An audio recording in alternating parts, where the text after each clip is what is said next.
जय हिंद, वंदे मातरम, भारत माता की जय। दोस्तों, ईरान और इजराइल का युद्ध थम चुका है, युद्ध विराम हो चुका है, सीज फायर हो चुका है। लेकिन इस युद्ध में आखिरकार हासिल क्या हुआ, किसको कितना नुकसान हुआ और जिस उद्देश्य के साथ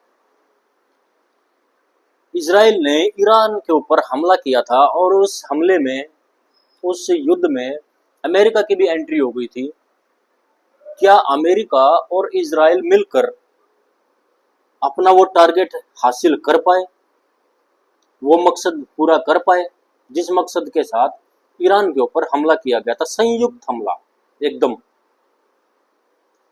बड़ी चर्चाएं चल रही थी, युद्ध वर्ल्ड वॉर 3 हो जाएगा, तीसरा विश्व युद्ध छिड़ जाएगा, परमाणु हथियारों का इस्तेमाल होगा इस युद्ध में। दोस्तों, ये सब इतना आसान नहीं है जितनी चर्चाएं, जितनी बातचीत मीडिया में चलती हैं। मीडिया तो तिल का ताड़ बनाने में माहिर है, रस्सी का सांप बना देती है। दोस्तों, मैंने अपनी पिछली वीडियो में मेरे चैनल को आप प्लीज सब्सक्राइब करके मेरी पिछली वीडियोस देखना। जो वीडियो ये है, इससे पिछले वाली और उससे पिछले वाली, जो दावा अमेरिका की DIA नाम की एक जासूसी संस्था है वो जो कर रही है, वही दावा मैंने अपनी उस वीडियो में किया था और वही चीजें मैंने वहां बताई थी और वही चीजें सामने भी आ रही है। DIA अमेरिका की रक्षा खुफिया एजेंसी है। उसकी एक रिपोर्ट में दावा किया गया है कि भी 406 किलो वजन का जो यूरेनियम था, संवर्धित यूरेनियम, प्यूरिफाइड यूरेनियम, जो कि 60% तक ईरान ने प्यूरिफाइड करके अपने स्टॉक में रखा हुआ था। और इतने यूरेनियम से कम 9 या 10 बॉम्ब, परमाणु बॉम्ब बनाए जा सकते हैं। आखिरकार वो गया कहां? उसी को हासिल करने के लिए, उसी को बर्बाद करने के लिए तो अमेरिका ने अपने B-2 बम वर्षक विमान, जो कि दुनिया के सबसे हैवी बम, 13,600 किलो वजन बम को ले जाने में सक्षम है, उससे फोर्डो नाम की जो न्यूक्लियर साइट थी या है ईरान में, उसके ऊपर हमला किया था। और यह दावा किया गया था कि भी वहां पर तो उस फोर्डो नाम की न्यूक्लियर साइट को तबाह कर दिया, ननतांजा नाम की न्यूक्लियर साइट को भी तबाह कर दिया, यानी कि जो ईरान की सबसे मेन न्यूक्लियर साइट थी उसको तबाह कर दिया। लेकिन दोस्तों, सवाल ये उठता है, और यही सवाल जो आज उठ रहा है, DIA अमेरिका की जो रक्षा खुफिया विभाग की एजेंसी है, स्पाई एजेंसी, उसकी तरफ से ये दावा किया गया, उसकी तरफ से लीक हुई है ये रिपोर्ट। वही बात मैंने अपनी पिछली वीडियोस में बताई है। आप मेरे चैनल को सब्सक्राइब करके आप कंफर्म कर सकते हैं मेरी वीडियो में।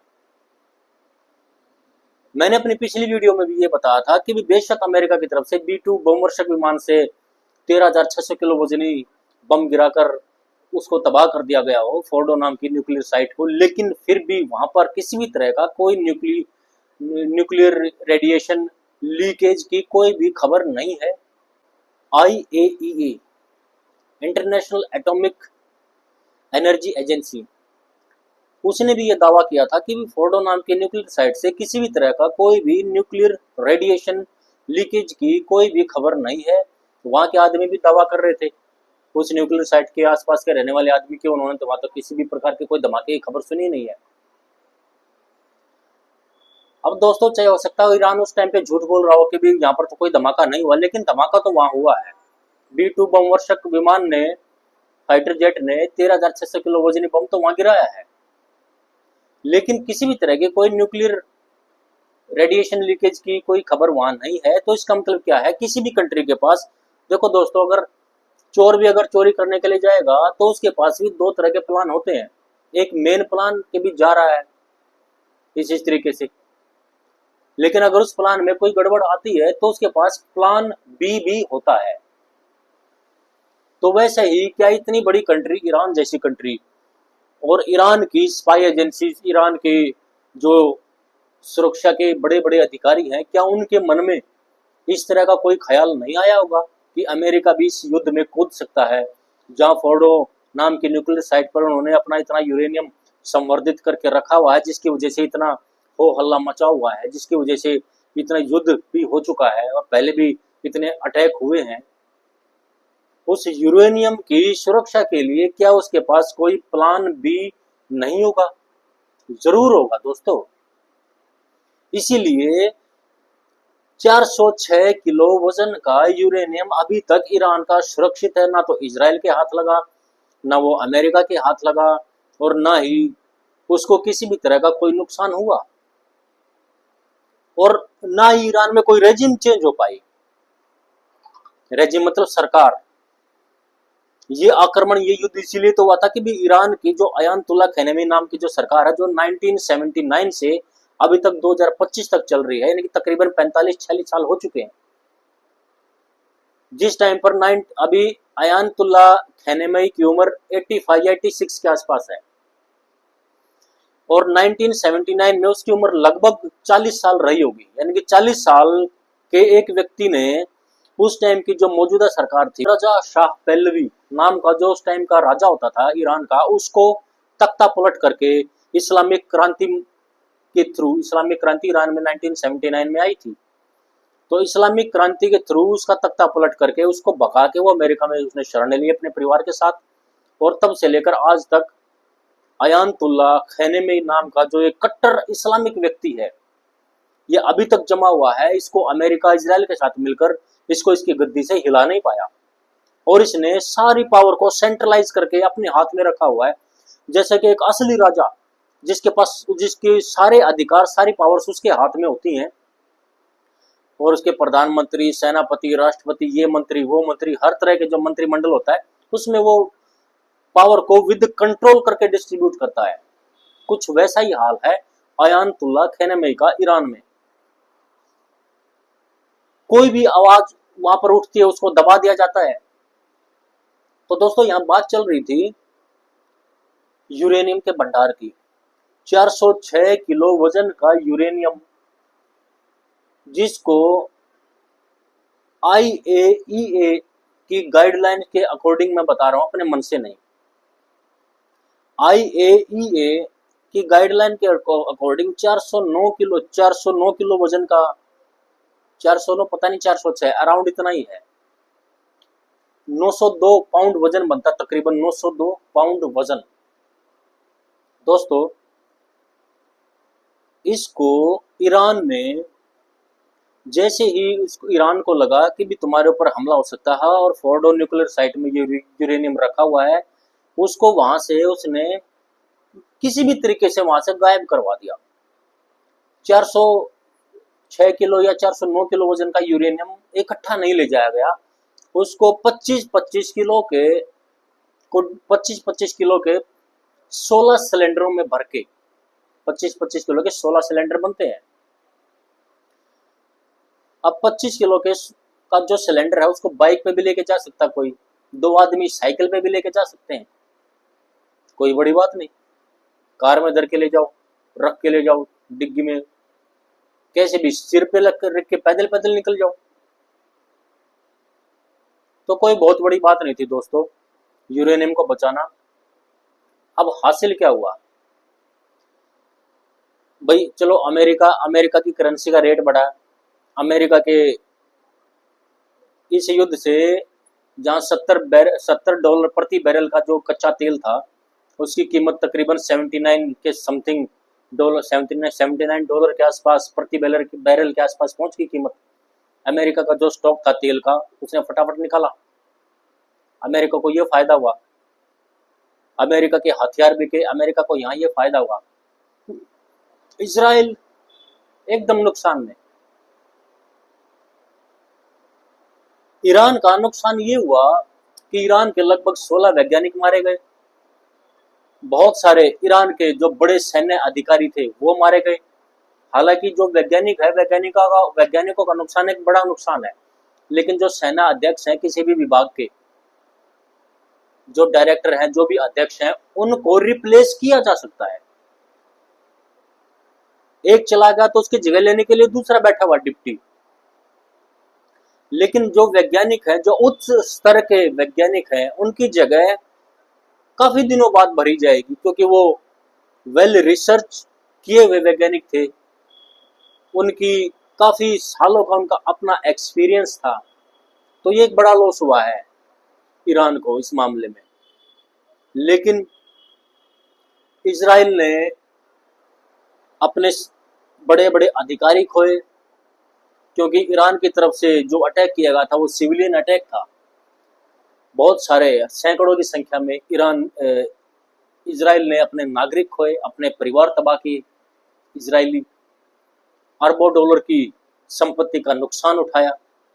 और सबसे बड़ी बात कि इजराइल को इस युद्ध में, जहां वो अपने एयर डिफेंस सिस्टम, आयरन डोम के नाम से जो एयर डिफेंस सिस्टम था इजराइल का, जिसकी वो बड़ी बड़ा चढ़ा के प्रचारित कर रहे थे दुनिया में कि हमारा तो एयर डिफेंस सिस्टम बहुत ही अच्छा है, वो एक्सपोज हो गया। ईरान को ये पता लग गया कि भी इजराइल की जो सैन्य शक्ति है या फिर डिफेंस, एयर डिफेंस ताकत है, वो इतनी अच्छी नहीं है जितनी वो प्रचारित कर रहा था, जितना इजराइल बता रहा था। क्योंकि ईरान की तरफ से जितनी भी मिसाइलें, क्रूज मिसाइलें भी छोड़ी गई हैं, सुपरसोनिक मिसाइलें भी छोड़ी गई हैं, या फिर और आम मिसाइलें हैं नॉर्मल सी, वो भी छोड़ी गई हैं, उनमें से अधिकतर तो इजराइल के जमीन पे फटी है। मुश्किल से 10% को रोक पाया है इजरायली एयर डिफेंस सिस्टम। अब इसमें भारत का क्या फायदा हुआ?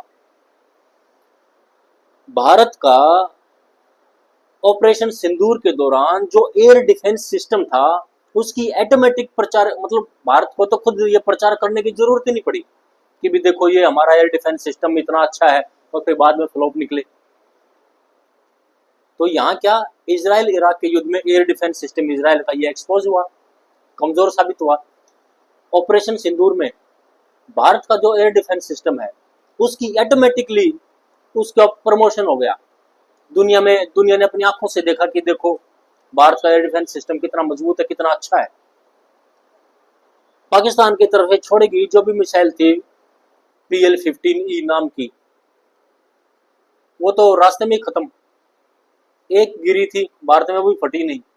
इससे चाइना भी एक्सपोज हुआ कि भी चाइना की जो PL-15E नाम की जो मिसाइल है, जिसका वो वर्ल्ड में बहुत जबरदस्त तरीके से प्रचार कर रहा था कि हमारी तो बहुत अच्छी मिसाइल है, बहुत अच्छा काम करेगी, वो भी एक्सपोज हुआ, वो किसी काम की नहीं निकली।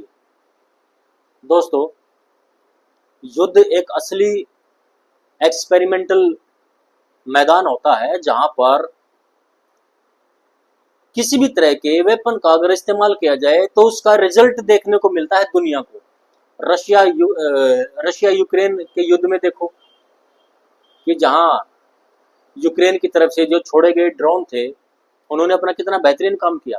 रशिया की एक ही बार में 40 फाइटर जेट तबाह कर दिया, यानी कि तकरीबन 40% रशिया की जो एयर पावर थी, एयर डिफेंस पावर, उसको खत्म कर दिया।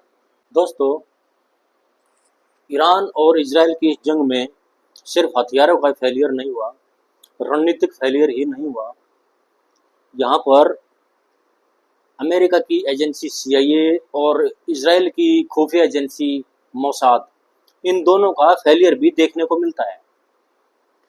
क्योंकि अगर ये दोनों संयुक्त रूप से काम कर रहे हैं और संयुक्त रूप से हमला भी कर रहे हैं, उसके बावजूद भी ईरान अपने इस 409 किलो वजन के संवर्धित यूरेनियम को बाईपास करके, इस न्यूक्लियर साइट से बाईपास करके ले जाने में कामयाब हो गया।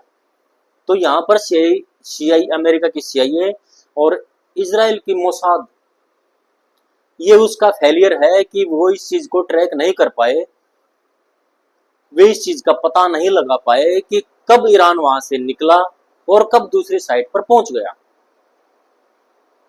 दोस्तों, किसी भी देश की लड़ाई सिर्फ हथियारों से नहीं लड़ी जाती, उसमें जासूसों का, स्पाइस एजेंसीज का बहुत ही बड़ा योगदान होता है।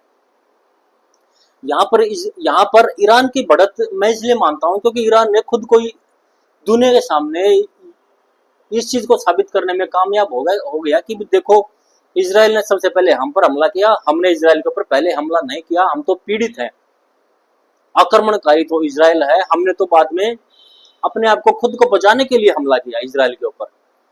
वर्ल्ड के सामने ईरान खुद को अपनी ये इमेज बनाने में कामयाब हो गया।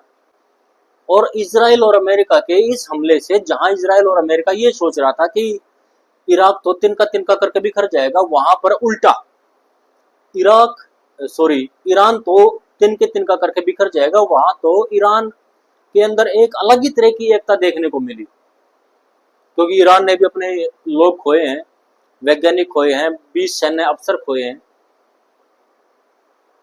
ईरान की बहुत सारी, क्योंकि इसराइल की तरफ से जितने भी गोला बारूद या बम वगैरह मिसाइलें छोड़ी गई थी, वो सैन्य ठिकानों पर तो गिरी हैं, सिविलियंस के ऊपर भी उनका असर हुआ है।